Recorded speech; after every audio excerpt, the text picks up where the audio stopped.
Bonsoir à tous et bienvenue dans cette nouvelle édition de Cinéma Exé. Aujourd'hui je suis en compagnie de Capterge. Bonsoir à toi Capterge. Bonjour, bonsoir. Et aujourd'hui nous allons parler de la classification des œuvres. Alors pour être précis, oui, nous allons bypass la première rubrique. Nous allons directement passer à la rubrique Parlons-en, parlons bien et directement aborder le débat. Donc aujourd'hui spécialement, nous ne faisons pas la rubrique 1 et potentiellement à l'avenir nous allons juste ne plus la faire. Parce que c'est une rubrique qui demande du temps et de l'investissement, chose que nous n'avons plus beaucoup. Euh, Du coup, le sujet d'aujourd'hui, c'est la classification des œuvres. Donc, par classification, c'est tout ce qui va concerner la classification d'âge, donc interdit aux moins de 10 ans, moins de 12 ans, moins de 16 ans, moins de 18 ans, et potentiellement, si on veut parler de la classification des genres, mais moi, c'est surtout la classification d'âge qui m'intéresse. Parce que justement, on en a un peu parlé la semaine dernière, justement, de la classification d'âge avec le cinéma d'horreur. Je sais pas si tu t'en rappelles, le Capterge. Oui, je m'en souviens. Voilà.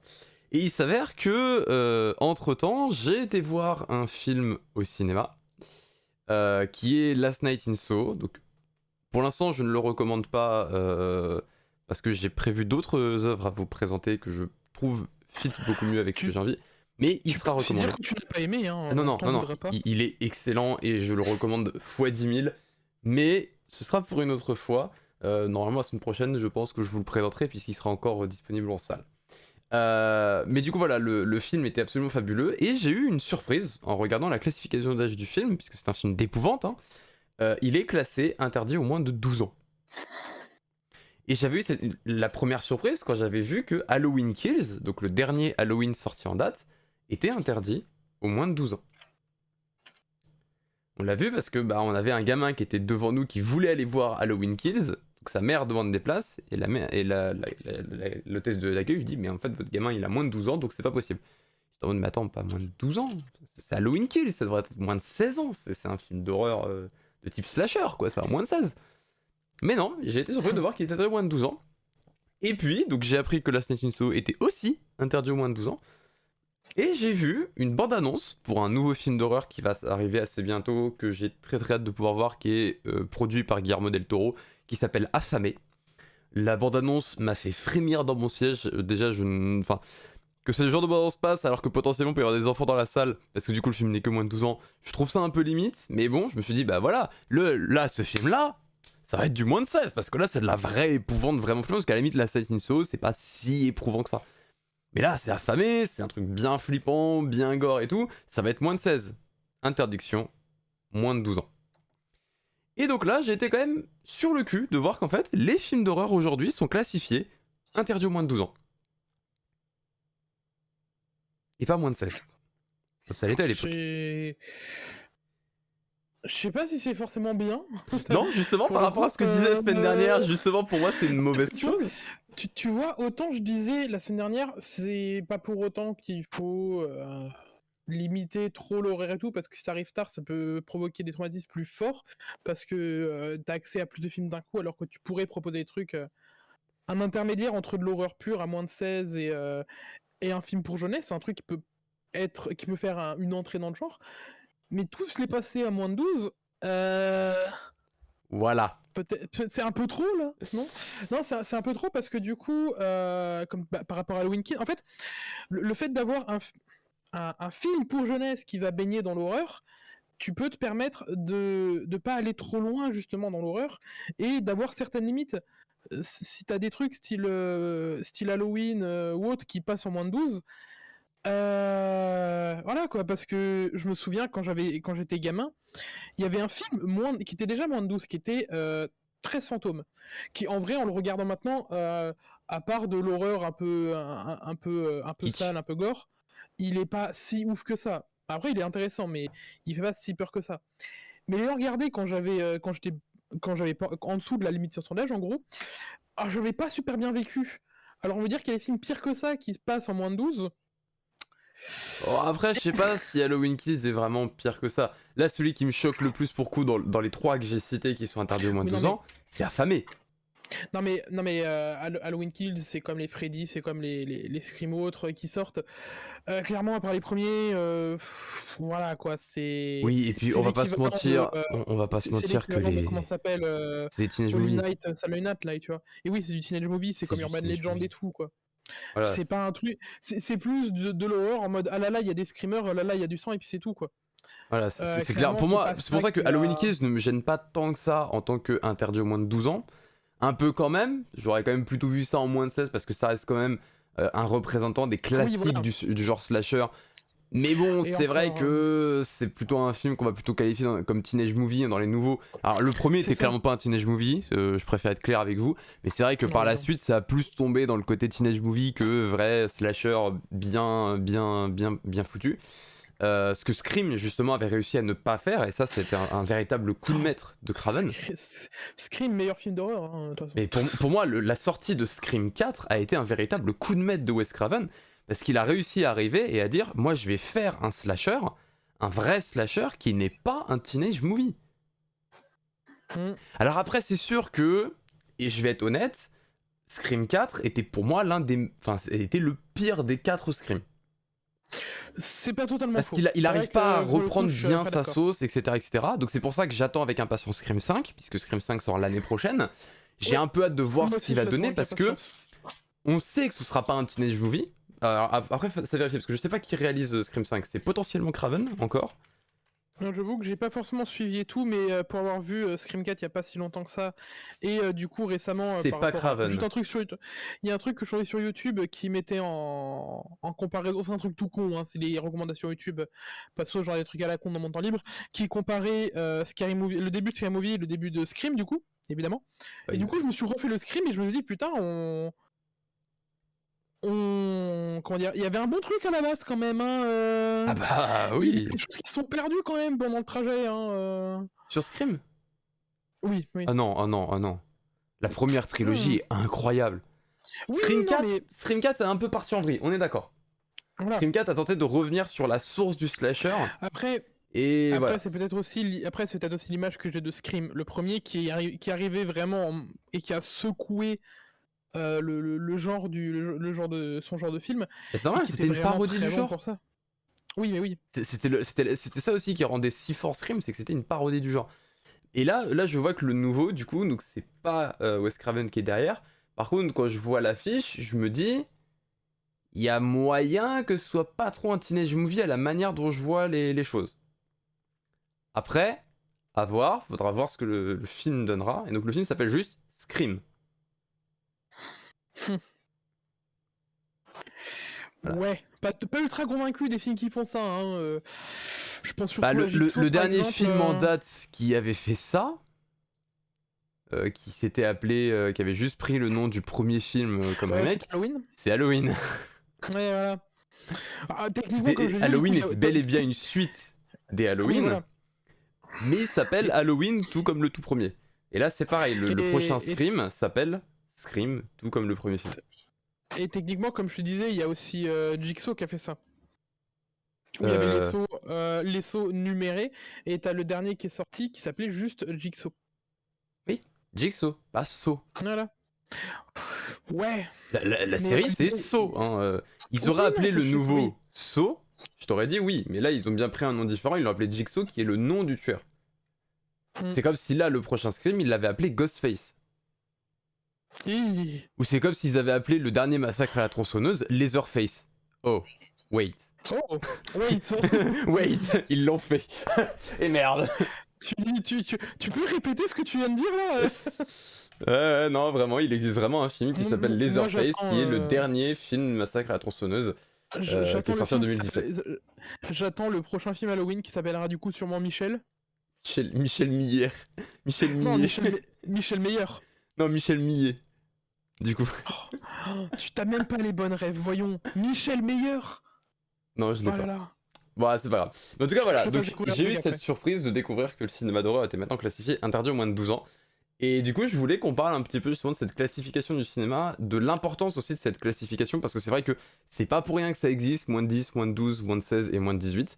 Et je vais aussi en parler parce que potentiellement il y a des jeunes qui nous écoutent slash regardent, et ça peut être intéressant pour vous de comprendre pourquoi ces interdictions elles existent et pourquoi elles sont là en fait. Ça c'est un truc qu'on avait un petit peu parlé la semaine dernière en parlant justement du cinéma d'horreur pour enfants, que capteur j'étais en mode ah ce serait bien qu'il y en ait, et moi je disais c'est pas non plus une giga bonne idée. Non, Euh, non, c'est une idée qui est totalement à la con, parce que le problème, c'est que si tu gères mal ton truc, ça peut être affreux comme film pour enfants et comme film d'horreur. voilà. Mais je dis juste que si c'est bien foutu, Et ça puis peut être des surtout bonnes que introductions au genre, en fait. oui, non, mais en fait, pour moi, justement, c'est une mauvaise idée de même partir sur une bonne introduction au genre. Pour une simple et bonne raison, c'est aujourd'hui, combien de jeunes regardent des films d'horreur? Non, oui, ça, je suis d'accord. Si maintenant tu les Ça, je suis inities d'accord. encore plus tôt au genre, tu crois vraiment qu'ils vont se limiter que aux films Non, pour leur catégorie d'âge ou non, ils vont aller évidemment. chercher des plus hardcore? Non, évidemment. Ce que je veux dire, c'est que justement, au lieu que des jeunes, comme tu dis, euh, aient envie de partir directement sur des films style Saw, Halloween ou autre, pour se lancer dans l'horreur, et du coup qui peuvent avoir des trucs qui peuvent, comme tu l'avais cité, lancer les gros traumatismes, avoir plutôt des films qui peuvent montrer Hérédité. ce que ça peut amener, voilà, qui vont montrer ce que ça amène en essayant de limiter ces trucs là, tout en, voilà, je Ouais, non, pense mais pas forcément à des ça films va. pour du 6 ans, tu Pour vois, moi, mais ça va quand même donner naissance, hein, From the Nightmare Before Christmas to Hérédité. D'accord? C'est. oui, En 2 mois. Ok, on le sait que ça va finir comme ça. Si on les introduit trop tôt à la chose, ils vont vouloir en bouffer plus et plus vite, et donc ils vont aller choper des trucs beaucoup plus hardcore bien avant que ce soit pour eux. C'est pour ça que pour moi, les limitations d'âge, elles sont très importantes, parce qu'elles permettent d'éviter à des jeunes d'accéder à des choses qui peuvent être très traumatiques pour eux. Le meilleur exemple que je peux citer comme film d'horreur, ça a été Hérédité, parce que Hérédité, c'est un film qui est sorti récemment, il est sorti en 2018. Oui, c'est ça, 2018, Hérédité. bonne question, je sais pas. Parce que Midsommar c'est 2019. Et il y a eu qu'un an d'écart entre les deux, si je me rappelle bien. Je vais vérifier, hein, je vérifie, mais normalement, Hérédité c'est 2018, normalement. Hérédité 2018, c'est bien ça. J'ai bon. Ari Aster ne me tuera pas pour celle-là. Mais du coup, voilà, donc sorti en 2018, et même moi qui suis un véritable passionné de cinéma d'horreur, en 2018, j'avais quand même 22, ouais, 22-23 ans à peu près. Quand j'ai vu Hérédité, donc j'avais 22-23 ans, donc bien au-delà de la limite max au cinéma qui est interdit aux moins de 18 ans. Je rappelle aussi qu'on va rappeler qu'il y a eu des films qui ont failli imposer une limitation aux moins de 25 ans. Je rappelle. Pardon. Dans le cinéma, oui, dans le cinéma d'horreur, on a eu des films qui ont failli apporter l'interdiction aux moins de 25 ans. Mais à part du snuff movie ou des trucs ultra trash, c'est chaud quand même, 25 ans. Martyr fait partie de ces films. Ouais, bon, ça se Et il a comprend. réussi à s'en tirer avec un moins de 18, ce qui Ça est se déjà comprend. très tendu pour lui. Oui. Et il y en a eu un deuxième qui a fait la même, qui pareil était... Il y a Cannibal Holocaust qui a failli imposer aussi une Ouais, mais interdiction moins de 25. ça, c'est un cas à part aussi. Et il y a eu un troisième film, pareil, c'est pas un snuff, hein, c'est juste un film extrêmement gore, je crois. C'était pas Hostel d'ailleurs? Je crois que c'est Hostel. Oh, sérieusement, Hostel? Hostel ou Frontière? Peut-être Frontière plus, hein. Je crois... non, c'est Parce que Frontière. C'est Hostel, Frontière qui a Hostel, perdu ses limites. si, il y a beaucoup de gore dedans, je dis pas le contraire. Bah, c'est un torture porn, Mais ça reste des torture porn. Mais c'est Frontière voilà. qui avait repoussé aussi la limite et qui a eu le droit, pareil, à une classification interdite aux moins de 18 ans, qui au final a été revue à la baisse en moins de 16 depuis.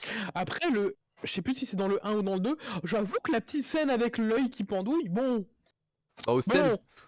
Bon. Ouais. Je t'avoue que j'ai vu que le 1, Alors, j'ai pas vu le 2. J'avoue que. Ah, juste une fille qui se fait cramer la gueule et tu vois ce que ça fait si Ah tu cramer un œil. oui, oui, bah c'est dans le 1, c'est dans le 1 du coup. Oui, oui, je vois la scène. Ouais, c'est celle-là aussi, l'animal aussi, ouais, tu vois. Voilà. Mais bon, mais en tout cas, voilà, C'était très rassurant. cette limitation d'âge, pour moi, a une importance qui est flagrante, c'est pour éviter justement à des jeunes d'accéder à du contenu qui peut être très traumatique pour eux. On peut citer le contenu gore, on peut citer le contenu d'épouvante, qui peut être très traumatique.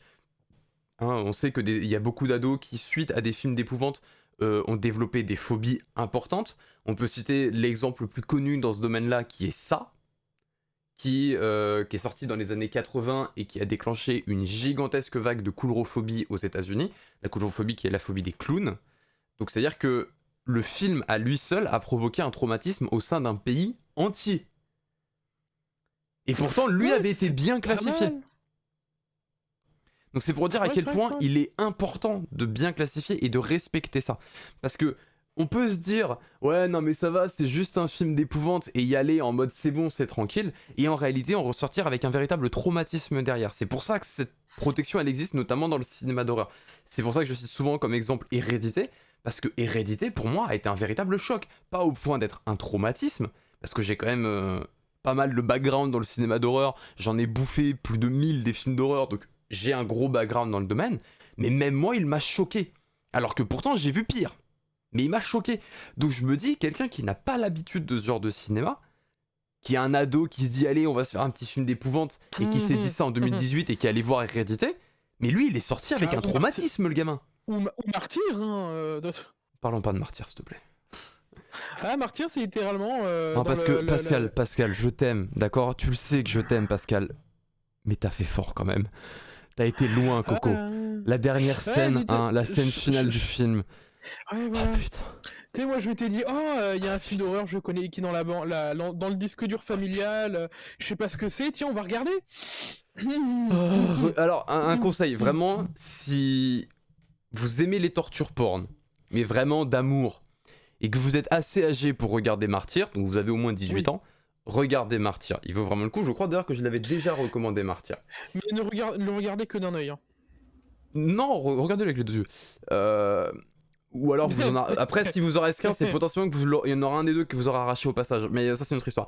Mais le regardez pas trop jeune. Par contre, ça, c'est clair, net et précis. Ne regardez pas Martyr trop jeune. Pareil pour Ghostland. Bienvenue à Ghostland, pareil, de Pascal Logier. Le regardez pas trop jeune. C'est vraiment des films qui sont... Logier est très très bon là-dedans. En fait, il fait des films qui... Il a fait 4 films. Il y en a 2 qui sont pas très bons et 2 qui sont excellents. Et les 2 qui sont excellents, c'est des véritables traumatismes pour les gens. Donc je vous conseille fortement, si vous voulez regarder ce genre de cinéma, de respecter la limitation d'âge qui est imposée. Donc même si c'est écrit moins de 12 ans, partez du principe que c'est du moins de 16 ans. Cinéma d'horreur, c'est moins de 16, d'accord? Donc si vous avez moins de 16 ans, ne regardez pas du cinéma d'horreur tout de suite, d'accord? Parce que ça peut être potentiellement du cinéma qui va provoquer des traumatismes chez vous. Et croyez-moi que des traumatismes, vous n'avez pas envie d'en avoir dans votre vie. Donc c'est mieux de passer sans, parce que on peut se dire, ouais, non mais ça va, c'est juste une phobie. Dites-vous qu'il y a des gens... qui dorment extrêmement mal, qui ont eu de gros problèmes de santé à cause de films. Pas forcément d'horreur de base, hein, mais l'un des meilleurs exemples que je peux vous citer, et là je pense que vous êtes pas prêts à entendre cet exemple-là, c'est l'entrée du train en gare Saint-Lazare. Quoi? Tu connais ce truc-là? Ça me dit rien du tout. L'entrée du train en gare Saint-Lazare, c'est le tout premier film projeté dans un cinéma de l'histoire. C'est les frères Lumière qui ont filmé ça et qui l'ont projeté pour la première fois pour démontrer le fonctionnement de la technologie du cinéma.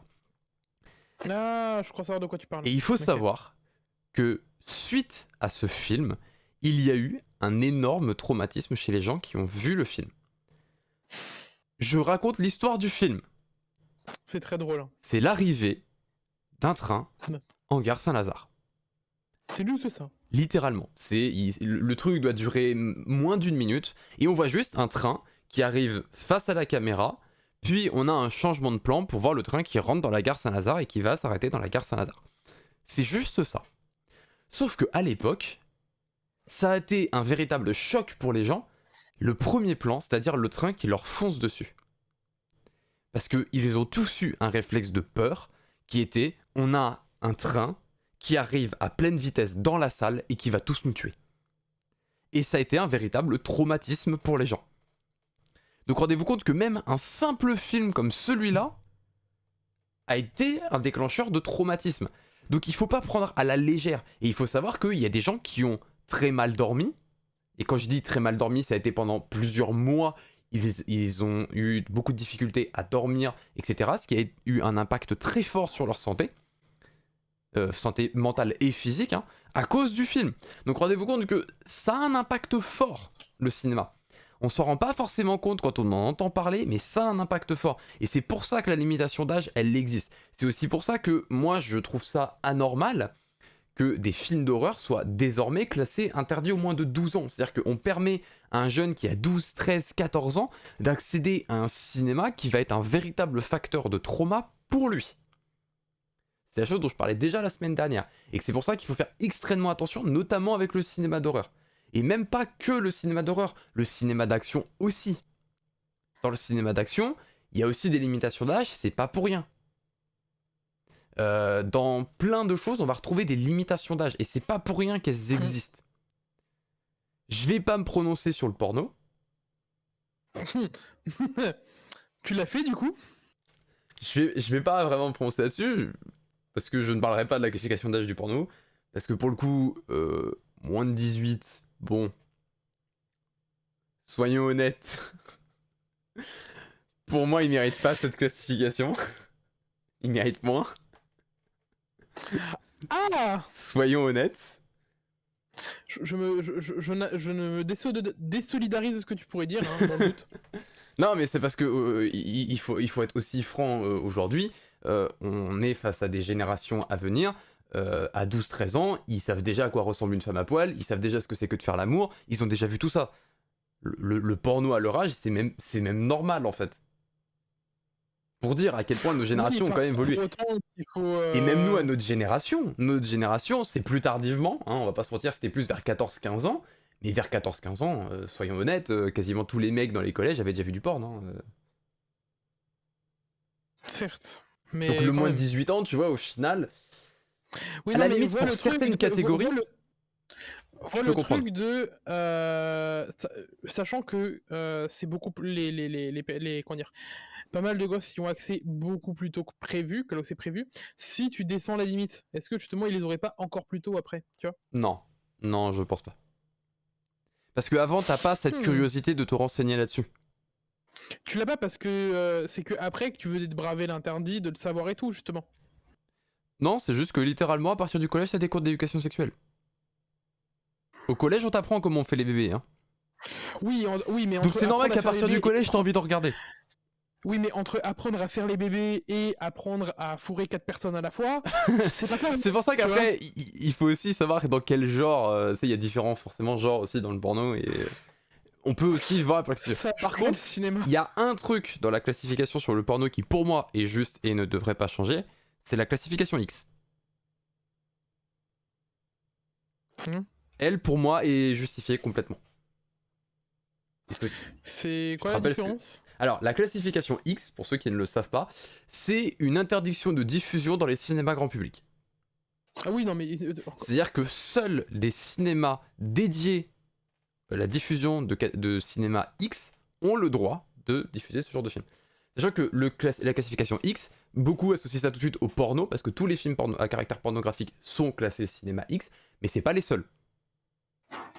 Martyr a été classé X. Cannibal Holocaust a été classé X. Pour Martyr, c'est très dommage quand même sur une vraie... Love de Gaspard Noé a été classé X.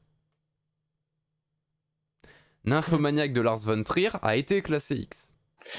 En même temps, voilà quoi. Pour moi, non. Leur interdiction moins de 16 ans, oui. Ça, c'est logique. Mais pas classification X. Parce qu'il faut comprendre aussi que qui dit classification X dit qu'à l'heure actuelle, je crois qu'il ne reste plus en France qu'une dizaine de cinémas catégorisés X. En France. Et dans le reste de l'Europe, c'est pas plus glorieux non plus. C'est-à-dire qu'à partir du moment où ton film se prend une catégorie X, c'est comme s'il ne pouvait pas sortir en salle. C'est la même chose.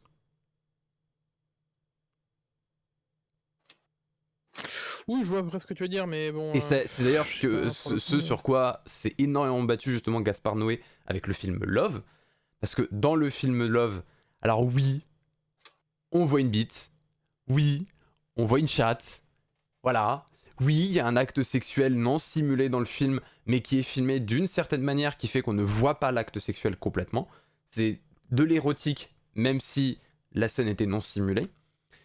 Pour ceux qui veulent savoir la différence entre non simulé et simulé, simulé c'est ce qu'on voit justement dans les films à caractère érotique et non simulé c'est ce qu'on voit dans les films à caractère pornographique. Voilà. C'est juste que là en gros c'était une scène non simulée qui a été filmée comme un film érotique, donc on ne voit pas l'acte de pénétration, on ne voit rien de tout ça. Donc le film avait vraiment été bien pensé pour être plus un film plus proche de ce qu'est l'érotique, même si au final la manière dont la mise en scène a été faite, au final c'est plus vraiment un film qui est érotique ou autre. Il l'en met en scène, mais c'est pas le but du film, d'être un film érotique. Et ça se sent, hein, c'est aussi ce que j'ai beaucoup apprécié dans ce genre de film. Même Nymphomaniac, hein, je l'avais beaucoup apprécié pour ce genre de choses aussi, c'est que c'est... Oui, ça parle de cul, soyons honnêtes, hein, ça parle de cul, de sexe et tout ça, mais c'est parlé et mis en scène d'une certaine manière qui fait qu'on n'est pas dans l'érotique ou dans le porno. Et donc pour moi, une classification interdite aux moins de 16 ans, oui, je veux bien entendre parler de ça, parce que on est d'accord, ça va plus se rapprocher justement des mêmes raisons pour lesquelles on ne montre pas de films d'horreur aux moins de 16 ans normalement. Je regarde très très fort le comité qui s'occupe de la classification pour leur dire c'est pas normal que les films d'horreur soient interdits aux moins de 12 ans aujourd'hui. Mais voilà, et que d'autres qui aient interdiction aux moins de 16 ans, je conçois complètement, c'est normal. Mais de là à recevoir une classification X qui leur interdit d'être diffusée dans des salles, là je suis beaucoup moins chaud. Surtout que Nymphomaniac a reçu sa classification X après sa première diffusion en salle. Il a fait son avant-première et il a été classé X. Donc voilà, donc la classification, c'est à la fois important et c'est aussi bien de bien respecter aussi comment on classifie. Parce que mettre une classification n'importe comment, ça va avoir des impacts. Que ce soit autant sur le film que sur ses spectateurs. Par exemple, mettre du cinéma d'horreur interdit aux moins de 12 ans, ça va avoir un impact sur les spectateurs. Ça va faire que ils vont être mis face à des films d'horreur qui peuvent être très éprouvants et très traumatiques à un âge dans lequel ils ne devraient pas être face à ce genre de film. Et pareil, la classification X, comme je l'ai dit, elle a un impact très négatif sur le film parce qu'elle le bloque dans quasiment tous les cinémas en France. Ce qui fait qu'il n'y a que très peu de cinémas. Et si je me rappelle bien, hein, tous les cinémas classés X, ils sont soit à Paris, et je crois que le dernier qui reste, qui n'est pas à Paris, est à Marseille. Il n'y en a pas d'autres en France. Donc si vous êtes par exemple dans le nord de la France, vous n'avez pas de cinéma classé X. Vous ne pouvez pas voir ce genre de film. Ah, c'est pour ça. Ah merde, je me disais bien que j'en trouvais pas, on voulait aller en voir avec ma copine, et là on comprenait pas. Et voilà. Après, c'est vrai que aujourd'hui, la manière dont le cinéma a été bien revu, bien revisité, fait que les incidents qu'on peut citer, qui sont Frontières, Martyrs, Cannibal Holocaust, ce genre de films, qui ont été classés X en tant que cinéma d'horreur, ça ne se reproduit plus. C'est-à-dire qu'aujourd'hui, Martyr a été déclassé X, il n'est plus du tout classifié X. Enfin d'ailleurs, la bataille avait été menée à la sortie du film aussi, et il a été déclassé dans l'année où il est sorti. Ce qui fait que ça l'a pas mal pénalisé à sa sortie, mais il a pu sortir en salle par la suite. Pareil pour Cannibal Holocaust, qui a réussi à sortir plus tard, et Frontières, pareil, il a réussi à sortir plus tard en salle. Mais c'est des films qui ont réussi à s'en sortir, et aujourd'hui, on sait que le cinéma d'horreur ne mérite plus de classification X. Il peut en effet prendre une classification interdite aux moins de 18 ans, qui va quand même le brider dans les salles en France, parce que pareil, hein, il faut aussi une certaine autorisation pour diffuser un film interdit aux moins de 18 ans dans une salle de cinéma. Mais là, il y a beaucoup plus de salles qui peuvent se le permettre. Donc, ça fait que le film... les petits cinémas de quartier vont pas les diffuser, mais des gros cinémas, type les Pathé Gaumont, les MK2, les Kinépolis, ce genre de cinéma, eux ont les autorisations, donc pourraient les diffuser. Donc ça ne pose pas de problème. Mais bon, ça empêche qu'au moins il y aurait une bonne classification. Et donc c'est pour ça que pour moi il est important de bien la respecter, et qu'il va falloir faire en sorte que ça se passe bien pour le monde du cinéma. Je sais pas ce que toi tu en penses justement de cette classification. Comme j'ai dit en début d'émission, hein, c'est comment dire, une mesure prise qui est beaucoup trop radicale pour changer certaines choses. Je trouve ils ont voulu aller ils ont vers trop vite d'un coup en fait, et du coup ça risque de... Tu veux dire le passage au moins de 12 ans en fait. Ouais, voilà. Oui, ça on est totalement d'accord que pour moi le cinéma d'horreur, que certains films d'horreur soient classés moins de 12 ans parce qu'ils sont pas trop traumatiques, parce que c'est plus du teenage movie qu'autre chose, ou parce que par exemple un Last Night in Soho au final est pas si flippant que ça, il y a des petites scènes qui peuvent faire un peu sursauter, qui peuvent mettre un peu de pression, mais ça va, il est regardable pour du moins de 12 ans, et encore, c'est vraiment et encore. Un gamin de 12 ans de ma génération, je ne l'aurais pas montré. Aujourd'hui, peut-être que nos générations sont un peu plus... Enfin, les nouvelles générations sont un peu plus aptes à voir ce genre de film. Là, c'est la génération Alpha, je crois, qui est concernée par ça. Donc voilà, est-ce que la génération Alpha est-elle plus enclin à regarder ce genre de film que nous, notre génération Y? Parce qu'entre temps, je me rappelle qu'on a quand même toute une génération qui sont les zoomers là. Les TikTokers. Les zoomers. Les TikTok là. Oh là là, je suis un vieux les gars. Non mais voilà, c'est... Ce genre de choses fait que, ouais, le fait de classer moins de 12 ans, certains films d'horreur, je peux comprendre, mais pas tous. Genre là, par exemple, Affamé de le prochain Guillermo del Toro, j'ai vu le trailer, jamais je montre ça à un gamin qui a 13 ans. Jamais. Même un gamin qui a 14. Mm. Le film est clairement dans l'épouvante pure et dure. C'est un film de monstre à la Guillermo del Toro, mais beaucoup plus d'épouvante que ce que propose Guillermo del Toro. Et pourtant, Dieu sait que les films d'épouvante qu'a pu proposer Guillermo del Toro sont vraiment tendus. Donc imaginez vraiment le film, il a l'air vraiment chaud du cul. Je ne me vois pas le montrer à un gamin de 13 ans. Alors que le film, pour un gamin de 13 ans, apparemment, il serait bon. Hein. Donc voilà, c'est ce genre de choses qui font que remettre en question la classification des films, c'est une bonne chose. Remettre en question les limites d'âge, ça non. J'entends beaucoup parler qui disent non mais ça sert à rien de mettre des limites d'âge. Si, c'est important de le faire. Après, bien classer les films, ça par contre c'est une autre chose. Et il faut aussi savoir les respecter. Il faut accepter de se dire oui, je suis un petit jeune con, j'ai envie de voir du cinéma d'horreur, mais je vais peut-être pas aller regarder les films qui sont interdits aux moins de 16 ans, parce que potentiellement ça peut être des sources de trauma pour moi. Et dans ces cas-là, il aurait fallu que les films d'horreur aussi soient mieux classés, et que par exemple on ait des films d'horreur qui soient plus du moins de 12 ans, parce que ils sont juste un peu violents et gore, mais ils sont accessibles pour un public un peu plus jeune. Et là, potentiellement, un gamin de 14 ans, il aurait pu se dire allez, on va se faire une petite frayeur, on va aller voir un petit film d'épouvante ou un petit film d'horreur qui est interdit aux moins de 12 ans, mais qui lui est moins de 12 ans justifié. Et pas moins de 12 ans alors que ça devrait être du moins de 16. Je pense que de toute façon on partage le même avis là-dessus. Non, oui, je suis totalement d'accord là-dessus, hein, clairement. S'il y a des limites, enfin, j'ai l'impression de le répéter du coup, mais oui, il faut qu'il y ait des limites, sinon, sinon ça va foutre le bordel et énormément comment dire. Il y a énormément trop de films qui vont être accessibles pour beaucoup trop de monde, et c'est justement ça qui va être complètement contre-productif en fait. Donc en gros, pour résumer tout ce qu'on a pu dire sur ce débat, c'est les limites sont là pour quelque chose, et là jouez pas Julien Doré, ne dépassez pas les limites, aisément, facilement. Non, là tu vas trop loin, là, carton rouge. Carton rouge, ça dégage. Non mais voilà, mais respectez bien les limites d'âge, et ce serait bien que du coup il y ait une énorme refonte sur la catégorisation, la classification d'âge des films, pour que ce soit mieux classé, parce que c'est pas normal de voir certains films interdits aux moins de 12 ans alors qu'ils ne devraient clairement être moins de 16 minimum, voire à la limite moins de 18. Je veux bien pousser dans le moins de 18 pour certains films d'horreur. Mais voilà, en tout cas, c'était plaisant de pouvoir parler de tout ça. On va maintenant passer à notre troisième rubrique, qui est notre sélection de la semaine. Et oui, vous voyez qu'on commence plus tôt. C'est aussi la raison pour laquelle j'ai sucré du coup la première rubrique et qu'elle reste complètement sucrée. C'est que 1, ça demande du travail. Et 2, ça fait qu'on est obligé de potentiellement réduire sur le débat si on veut avoir plus de temps sur la sélection. Parce que c'est vrai qu'on a souvent beaucoup à dire. Il a commencé par ça demande du travail. Oui. Moi, ça m'en demande. Oui. Ça me prenait plusieurs heures par semaine de préparer la première rubrique. Voilà, donc c'est sûr que eux ça leur en demandait pas, puisque eux ils venaient juste en mode allez, les doigts de pied en éventail et c'est parti. C'est pas vrai, t'as pas de preuves? Non, il a juste le palmier dans sa bière actuellement. C'est pas vrai. C'est pas une bière. C'est un mojito. Mais du coup on va commencer avec une première œuvre. Alors, pour le coup c'est en lien avec le cinéma d'horreur. Là aujourd'hui c'est que du cinéma d'horreur, mais c'est pas une œuvre d'horreur. Enfin, pas vraiment. Je lui demanderai si jamais il considère vraiment ça comme une œuvre d'horreur. Mais ce qu'il faut savoir, c'est qu'il y a une vidéo YouTube qui est sortie il n'y a pas si longtemps que ça, d'un YouTuber que j'apprécie énormément, qui est le Fossoyeur de film, donc François Terrel de son nom, qui a donc sorti un nouvel épisode de Camera Obscura, qui est sa nouvelle série depuis qu'il a arrêté le Fossoyeur, dans lequel il parle des films maudits. Je vous conseille fortement de regarder sa vidéo pour 2 raisons.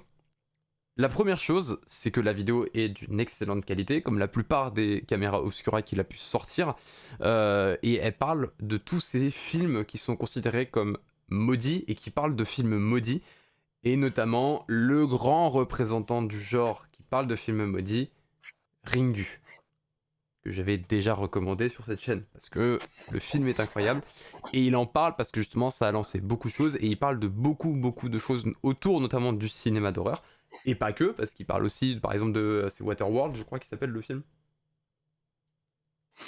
Aucune idée.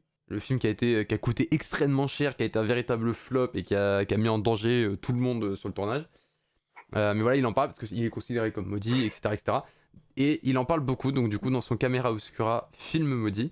Et la deuxième raison pour laquelle, du coup, je vous recommande aussi de regarder, c'est parce que la manière dont il a fait cette vidéo, la réalisation de la vidéo, est vraiment unique. Et justement, fait énormément penser à un film maudit, type justement La Cassette de Ringu. C'est pour ça que je vous recommande de regarder cette vidéo. Elle est ultra bien, ultra propre, très bien réalisée. En plus, elle est sortie récemment dans la période d'Halloween, donc vraiment elle matchait bien dans le thème. Et je vous la recommande x 10 000. De toute façon, François Torel, on peut même dire aujourd'hui, c'est un réalisateur de vidéos sur YouTube que j'apprécie énormément, qui fait un énorme travail de cinéma, qui parle beaucoup de plein de genres de cinéma. Il a aussi une grande affection pour le cinéma d'horreur, mais je pense que on est beaucoup d'ailleurs de vidéastes de cinéma à parler de cinéma d'horreur et à adorer ce genre de cinéma. Et voilà, je vous recommande en tout cas du coup sa dernière vidéo Camera Obscura film maudit, dernière vidéo sortie sur sa chaîne, qui est juste incroyable, qui touche très bien le sujet, qui en parle très très bien, avec une précision incroyable. Donc voilà, foncez regarder sa vidéo, elle est incroyable. Et je vais laisser la main du coup à Capterge pour qu'il nous présente son œuvre de lundi. Alors, c'est drôle parce que tu as commencé en disant que ça va être que des films d'horreur, alors que non, il y a que toi qui présente des films d'horreur. Pour le coup, moi, ça n'a rien à voir, étant donné que je vais présenter une émission de télé-réalité. Secret Story. Raté. Mais ça parle de célébrité quand même. Non, je vais parler de Celebrity Hunted. Alors, certains connaîtront peut-être, ou déjà peut-être entendu parler de l'émission qui passait à la télé, qui s'appelait simplement Hunted, où des duos, des couples, d'amis et tout ça, devaient fuir des policiers pendant un certain temps. S'ils arrivaient à rester en fuite sans se faire choper pendant un laps de temps qui était donné, ils gagnaient une grosse récompense. Et ben, c'est la même chose, mais avec des célébrités, et produit par Amazon Prime. Donc évidemment, plus de budget, plus de moyens et tout ça. Et du coup, des célébrités. Qu'est-ce que cela a d'intéressant sur le fait que ce soit des célébrités? C'est justement le fait que ce sont des gens qui vont être en cavale, donc ils doivent disparaître et ne pas se faire choper.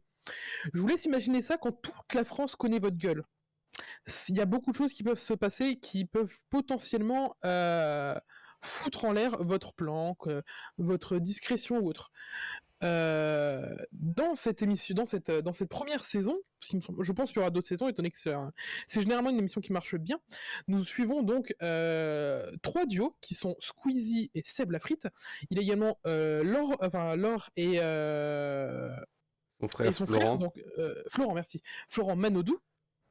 Et Ramsey, du duo Rick Ramsey, et l'acteur des Kaira, dont j'ai toujours oublié le nom, c'est Franck, je crois. Franck Gastambide. Franck Gastambide, merci, son nom de famille est ultra casse-couille à retenir. Donc ils sont tout simplement en cavale dans toute la France. Ah oui, il y a aussi Dadju et son frère. Gims. Non, un autre de ses frères. D'accord, parce que moi tu me dis Dadju et son frère, bah je pense à Gims en fait. Non, c'est... tiens, il est carrément pas marqué dans les... il est pas assez connu. Yes. En gros, un autre de ses frères. Parce que bah ils auraient dû mettre Gims. Gims là ça aurait été un peu plus drôle. Darcy. Dadju et Darcy, voilà. Donc on les suit chacun de leur côté. Comment ils vont faire pour leur cavale, simplement, ne pas se faire choper par les flics, éviter tout ce qui est appel et tout ça et ça. C'est 6 petits épisodes, tous de 40 à 50 minutes. C'est un petit truc sympa à regarder, je vous le conseille. Les 3 derniers épisodes sont sortis vendredi dernier, donc la saison est terminée. Et c'est assez intéressant, même s'il y a quand même pas mal de bullshit par moment, c'est assez intéressant. Et c'est sur Amazon Prime, évidemment, comme j'ai dit en début de présentation. Et bah super. Et donc du coup on va pouvoir passer à l'œuvre du mardi.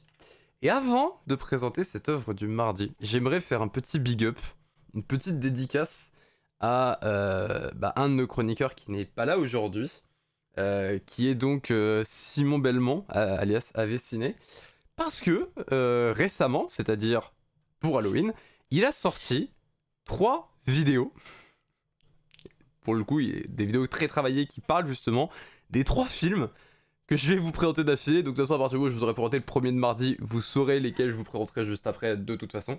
Mais pour moi il fallait que je présente les 3 ensemble, c'était pas possible de les présenter séparément. Et voilà, il a sorti récemment justement des vidéos dessus que je vous conseille d'aller regarder. Donc allez sur la chaîne d'Aveciné, de toute façon vous avez normalement le lien dans la description, si je l'ai laissé. Je sais pas si je l'ai gardé sur cette émission, normalement il doit y être. Je crois que normalement j'ai gardé les liens de tout le monde dans la description. Donc n'hésitez pas à aller le voir. Il traite le sujet encore de ces vidéos-là qui sont vachement incroyables. Et du coup, c'est Fear Street 1994 que je vous recommande de regarder mardi soir. Donc c'est la trilogie Fear Street que je vais vous présenter, qui est disponible sur Netflix.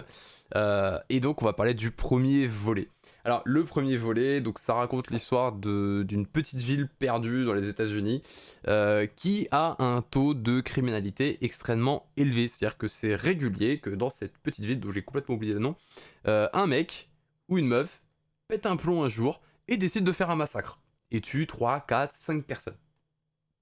C'est régulier, c'est des choses qui reviennent souvent, et du coup, on est dans cette petite ville, on suit une de nos héroïnes. Alors, le début du film, justement, consiste à un de ces pétages de plomb, c'est-à-dire un des mecs pète un plomb et il poignarde plusieurs personnes dans un centre commercial.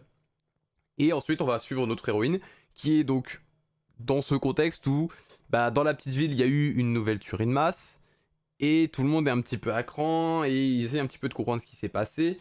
Et en même temps, il y a une petite légende qui traînasse dans cette ville et qui émerge d'autant plus du fait qu'il y a eu un massacre, qui est la légende de Sarah Fier. Sarah Fier, c'est une jeune femme qui, dans les années 1660 à peu près, a été condamnée pour sorcellerie et a été tuée et pendue. Donc pendue, et apparemment, elle aurait balancé une malédiction sur la ville qui fait qu'elle prendrait possession d'une personne pour qu'il se venge à sa place en tuant des personnes de la ville. Si vous voulez la date précise de la mort de Sarah Fier, attendez le 3e volet. Je vais vous le donner parce que c'est dans le titre. Mais en tout cas, voilà. Et ça raconte justement cette histoire de ce groupe. Et je trouve que le film est vraiment bien foutu parce que c'est du surnaturel pur et dur. Mais c'est du slasher. C'est vraiment, on revient sur les bases de ce qu'est le slasher, et c'est un bon vent de fraîcheur aussi dans le slasher. Je vous recommande très très fortement de regarder les 3. De toute façon, je vais vous recommander la suite après. Parce qu'à chaque fois, ça s'inspire d'un type de slasher en particulier. C'est-à-dire que les 3 volets, c'est plutôt les 3 périodes, parce que le dernier est aussi en 2 périodes, va se pencher justement sur un format un peu de slasher, que ce soit le slasher à la type Vendredi 13, ou que ce soit plus du slasher à la Scream, ou à la Souviens-toi l'été dernier, ou d'autres films de ce genre, etc. etc. Vraiment, c'est extrêmement bien foutu. Et pour ceux qui veulent savoir, l'origine de l'histoire de Fear Street, ça vient d'un bouquin de R.L. Stein. Ce nom ne vous est peut-être pas inconnu. Ça te dit quelque chose à toi, Capter, R.L. Stein? Pas du tout. Si je te cite le nom de son œuvre la plus connue, tu vas faire « Ah !» T'es prêt? Vas-y. Chair de poule.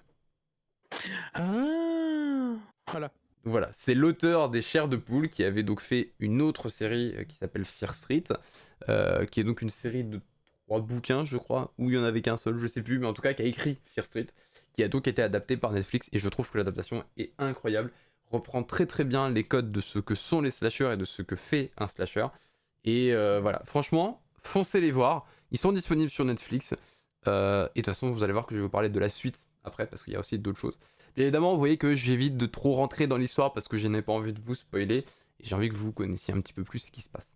Et sur ce, on va passer à l'œuvre du coup du mercredi, que je te laisse du coup présenter, Serge.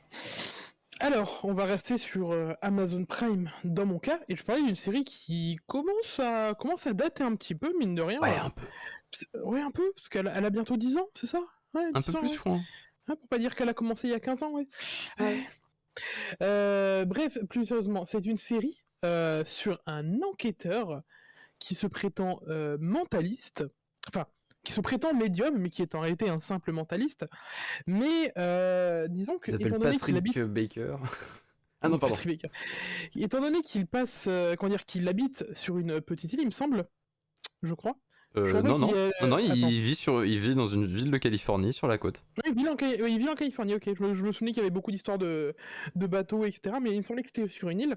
Mais bref, étant donné qu'il a un tel, en fait, il a un tel niveau dans le mentalisme que tout le monde croit qu'il est médium, alors que non, c'est simplement de l'observation. Et il arrive à avoir une place de consultant à la police grâce à ça. C'est une série d'humour qui est très sympathique à regarder, car il s'agit de Psyche. Ou Enquêteur Psyche, je malgré sais pas lui. vraiment comment on dit. Enquêteur malgré lui. Mais bon, tout le Ouais, monde dira simplement Psyche. psych, c'est les deux passes. C'est la France qui a voulu mettre enquêteur malgré lui, alors que ça veut rien dire quand tu connais la série, mais c'est pas grave. La série est assez, je vais pas dire qu'elle est pas très connue, mais elle a quand même un petit succès, mais ça reste quand même une série un peu de l'ombre, avec un casting pas si pas si glorieux que ça, j'ai envie de dire. Il y en a beaucoup qui ont pas qui ont pas réellement brillé par la suite, malheureusement. Si ce n'est une personne qui joue un personnage secondaire, mais j'avoue que le voir dans ce rôle, quand on connaît ses autres rôles, ça fait bizarre, car il s'agit de Timothy Omundson. Attends, c'est quel Alors, personnage?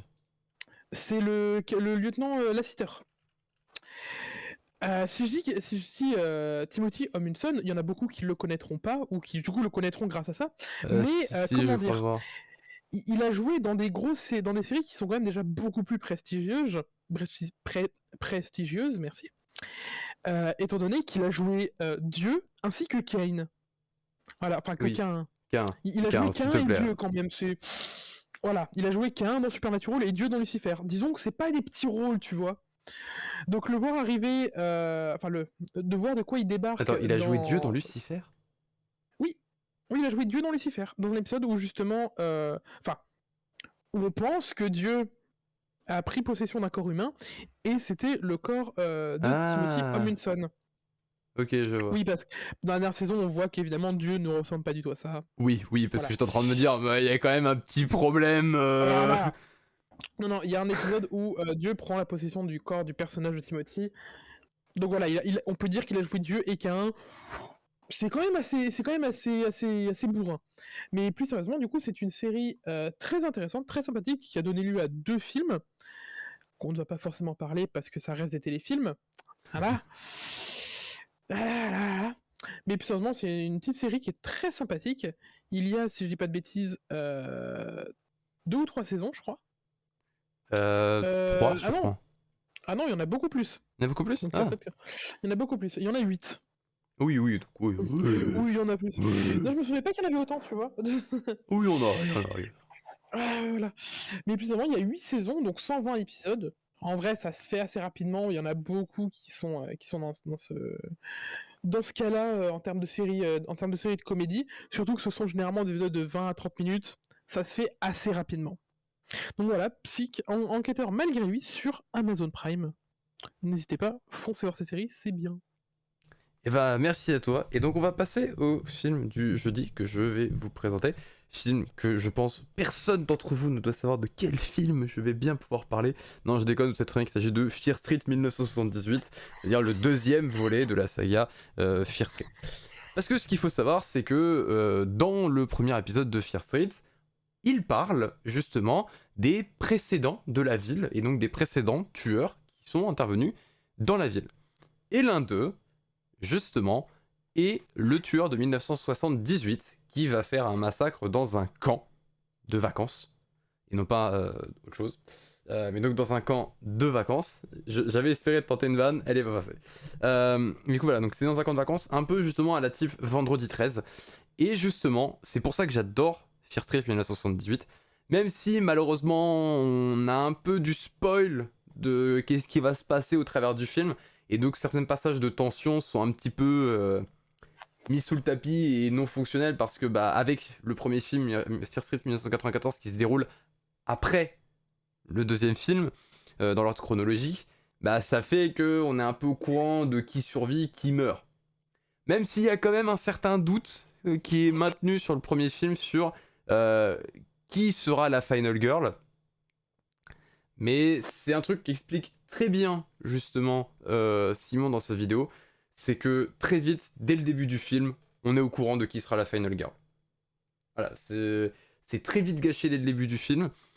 C'est le seul truc qui est un petit peu dommage, c'est que du coup on perd un peu ce côté tension qu'il pouvait y avoir dans le film parce que justement on est déjà au courant de ce qui va se passer.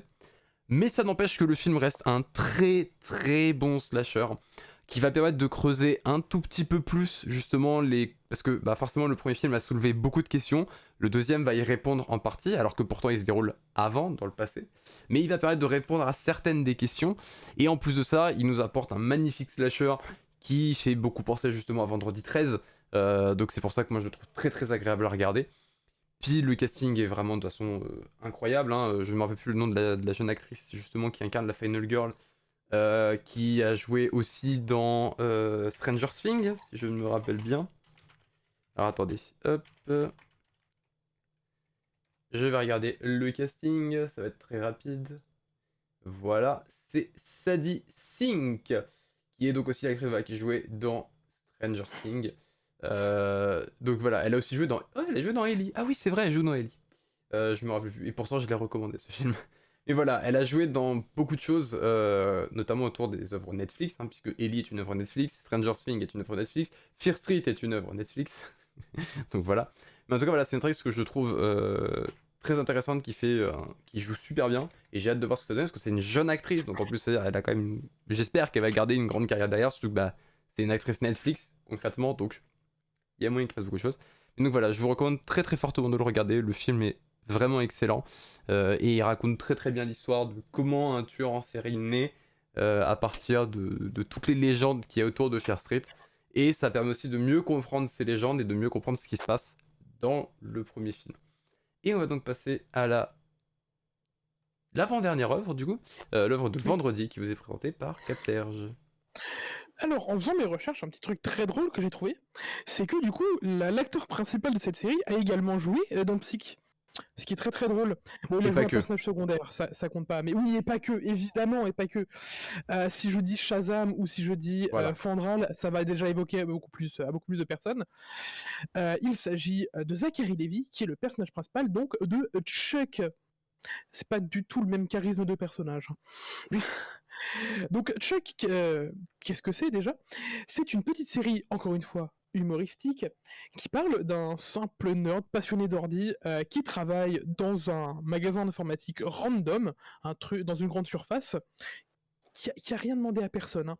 Sauf que, malheureusement, un jour, un de ses anciens amis de l'université lui envoie un petit mail mystérieux, et en le lisant, son inconscient absorbe toutes les données qui réunissent les informations de la NASA et de la CIA, c'est-à-dire l'intersecret, donc l'intersect dans la version originale. Comment dire que du coup, en regardant dans la rue n'importe qui, il peut savoir d'où vient chaque objet, chaque personne, chaque tatouage, chaque logotype, chaque restaurant. Il peut connaître tout votre historique rien qu'en vous regardant dans les yeux. Je rappelle que c'est une personne lambda qui n'a rien demandé à personne. Comment dire que du coup, voilà, ça fout un peu la merde dans sa petite vie pépère. Et il y a énormément de jeux là-dessus, du coup, sur le fait qu'une personne aussi lambda ait à disposition des secrets classés défense, littéralement, aussi gros, directement greffés dans la mémoire. Et pendant toute la série, justement, on va voir comment il va s'en sortir justement avec cette chose-là dans son corps, ou comment il va devoir être justement protégé par des personnes qui sont un peu mal intentionnées, ou voulant tout simplement le tuer pour récupérer ses données, ou empêcher que ces données puissent aller vers d'autres personnes, ou tout simplement essayer de récupérer ces données en lui enlevant de la tête, littéralement. C'est une série qui est très sympatoche, elle aussi, hein, clairement. Elle est beaucoup plus courte, il n'y a que 5 saisons. Par contre, c'est des épisodes beaucoup plus longs. C'est sur Amazon Prime, encore une fois, et je vous la conseille, elle est très sympatoche. Eh bien, merci à toi, Capterge. Et on va pouvoir passer à la dernière œuvre, qui est du coup, qui n'est pas Fear Street 1666. Non, c'est faux, c'est Fear Street 1666. La dernière partie, du coup, de la trilogie Fear Street, qui revient donc en 1666, date de la mort de Sarah Fear, et qui va donc retracer les derniers instants de la vie de Sarah Fear, et qui va aussi du coup répondre à beaucoup de questions qu'on se posait jusqu'à maintenant, mais sachant qu'il y a aussi un petit twist du coup dans le film que je peux totalement vous dire parce que c'est pas du tout quelque chose qui veut spoiler l'histoire, c'est qu'en réalité Eh bien, seulement la première moitié du film se déroule en 1666. La deuxième moitié du film se déroule en 1994. C'est-à-dire que on revient en 1666 pour comprendre totalement tout ce qui se passe, tous les événements, pourquoi tout se produit. Et ensuite, on revient en 1994, puisqu'il faut savoir que ce qui s'est passé dans le tout premier film n'a pas été complètement résolu à la fin du film. Il y a encore des éléments qui restent à résoudre à la fin. Et donc, ces éléments sont bien évidemment résolus dans la deuxième partie de Fear Street, 1666, qui est donc la troisième partie du film. Et donc, en réalité, c'est pour ça que c'est techniquement Fear Street Part 3, 1666, et Fear Street Part 4, 1994. Il y a techniquement en fait deux parties dans ce film, mais comme les deux parties sont plus courtes, parce que forcément ils évitent de trop se répéter, parce que ça sert à rien de re-répéter toute l'histoire de Sarah Fear dans un film entier, sachant qu'on a déjà une bonne partie de son histoire qui nous a été expliquée au travers des deux premiers films. Donc c'est plein d'éléments que ça sert à rien de les redonner, on les avait déjà, donc on fait un demi-film sur ça. Et le deuxième demi-film, du coup, lui il est là pour justement finir complètement cette trilogie et résoudre totalement toute l'intrigue qu'on a. Je vous donne pas plus de détails bien évidemment sur qu'est-ce qui se passe dans chacun des films, parce que sinon ce serait que vous spoilez ce qui se passe, et c'est pour ça que je peux que vous conseiller d'aller les voir. Les 3 films sont en plus disponibles sur Netflix. C'est, je trouve, une très très bonne adaptation des bouquins de R.L. Stein, même si je ne les ai pas lus, mais connaissant le bougre, ça ne me surprend pas que le bouquin soit très très proche de ce qui a été fait dans les films. Donc voilà, je vous recommande très fortement. D'ailleurs, en plus, ce qu'il faut savoir, c'est qu'ils ont aussi rajouté les 2 films Chair de Poule sur Netflix récemment. Voilà, donc ça va. Donc ce qui fait qu'il reste quand même dans le thème de R.L. Stein. Mais voilà, donc c'est vraiment 3 films que je vous recommande très très fortement de regarder, parce que c'est vraiment des très bons retours aux bases de ce que sont les slashers, avec des très bonnes manières de refaire et de revoir un slasher, parce que on est quand même en 2021. L'origine des slashers, c'est quand même les années 80. Il y a 40 ans d'écart, pour être précis. Le premier gros slasher qui a posé les bases du genre, il est sorti il y a 42 ans, en 79. C'est Halloween, le bal des masques. Le tout premier qui a vraiment posé les bases du genre.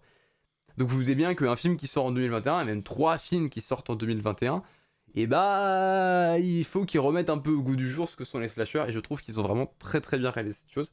Et je vous conseille aussi au passage, une fois que vous aurez vu les 3 films, d'aller voir l'analyse qui a été faite du coup par Simon sur sa chaîne, parce qu'il a fait une super analyse des 3 films où il explique vraiment bien les choses. Il retrace un petit peu les points communs qu'il y a avec d'autres slashers, etc. L'évolution que tout ça a eu dans le monde, etc. Donc je trouve que c'est vraiment un super travail qu'il a pu réaliser sur ces 3 films. Et je vous conseille de regarder les 3 films avant, parce que bien évidemment, lui, il spoil complètement les 3 films. Vous regardez les 3 vidéos, vous avez vu les 3 films, d'accord? Donc regardez les films avant, ce sera bien mieux. Mais voilà, je vous recommande en tout cas de les regarder très fortement. Et donc du coup on va revenir sur qu'est-ce qu'on vous présente pour cette semaine. Eh bien dimanche soir, donc ce soir pour ceux qui regardent la rediff, et donc demain soir pour ceux qui regardent le live, je vous recommande de regarder la dernière vidéo de François Torel, Camera Obscura, film maudit, qui dure une vingtaine de minutes, donc elle est pas très très longue et elle est vraiment vraiment intéressante. Donc je vous la recommande très fortement. Lundi soir, Capter, je vous conseille de regarder Celebrity Hunted, donc qui est disponible sur Amazon Prime Video. Je vous conseille de regarder mardi soir Fear Street Partie 1, 1994. Mercredi soir, Capter, je vous conseille de regarder Psych, ce que vous voulez, Enquêteur malgré lui, sur Amazon Prime Video. Je vous conseille de regarder jeudi soir Fear Street Partie 2 1978 qui est disponible sur Netflix. Vendredi soir, Capter, je vous conseille de regarder Chuck disponible sur Amazon Prime Video. Et je vous conseille de regarder samedi soir Fear Street Partie 3 et 4 1666-1694 Partie 2. Même si techniquement le nom du film c'est Fear Street Partie 3 1666 qui est disponible aussi du coup sur Netflix. Voilà. Ça fait que du coup, on termine un peu plus dans les temps cette fois-ci. On a pu prendre le temps de parler de nos œuvres. On finit dans les temps. Je trouve que c'était pas une si mauvaise idée que ça de dégager le R1. Mais en tout cas, voilà. Je vous souhaite du coup une très très bonne soirée.